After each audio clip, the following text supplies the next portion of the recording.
बिस्मिल्लाहिर्रहमानिर्रहीम।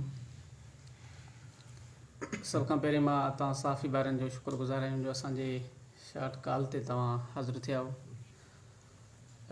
मां जमीयत उलमा इस्लाम ज़िले जामशेद जो सेक्रेटरी जनरल मौलाना सुधीर अहमद रिंद, साईं जमीयत उलमा इस्लाम ज़िले जामशेद नायब अमीर सीनियर नायब अमीर डॉक्टर शमीर गोपांक साहब, साईं मौलाना अली गुल दादाणू साहब डिप्टी सेक्रेटरी जमीयत उलमा इस्लाम तालुका मांझन, बिरादर अमीर शाहजहान खोसो साहब सेक्रेटरी जनरल JTI ज़िला जामशोरो, ऐं असांजा दोस्तनि तालुकनि जा ऐं यूनिटनि जा उहिदेदारनि।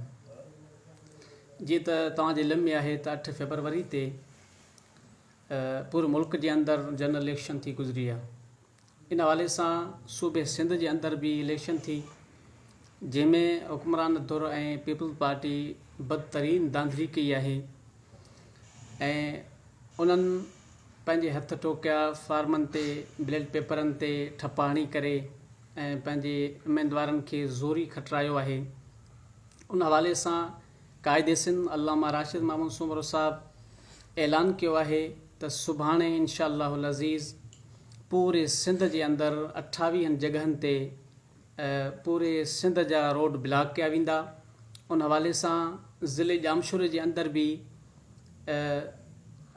सुभाणे इंशाअल्लाह खानोट जे मक़ाम ते, खानोट जे मेन रोड ते ऐं इन इंडस हाईवे ते इंशाअल्लाहुल अज़ीज़ सुभाणे 9 बजे रोड ब्लॉक कयो वेंदो। उन हवाले सां मां जमीयत उलमा इस्लाम जे तहलकनि सभिनी तहलकनि जे उहिदेदारनि ज़िम्मेदारनि ऐं कारकुननि खे अपील कयां थो त तव्हां सभई सुभाणे 9 बजे खानोट ते हाज़िर थियनि, पहुची वञनि, धरणे में शिरकत कनि ऐं इंशाअल्लाह इन धरणे जी क़यादत क़ाइदे सिंध अल्लामा राशिद ख़ालिद महमूद सूमरो साहब पाण कंदा। राशिद साहब पाण धरणे में शिरकत कंदा ऐं इंशाअल्लाहुल अज़ीज़ सुभाणे रोड ब्लॉक कयो वेंदो ऐं जेसीं ताईं ॿियो हुकुम न ईंदो इंशाअल्लाहुल अज़ीज़ शाम ताईं रोड ब्लॉक हूंदो।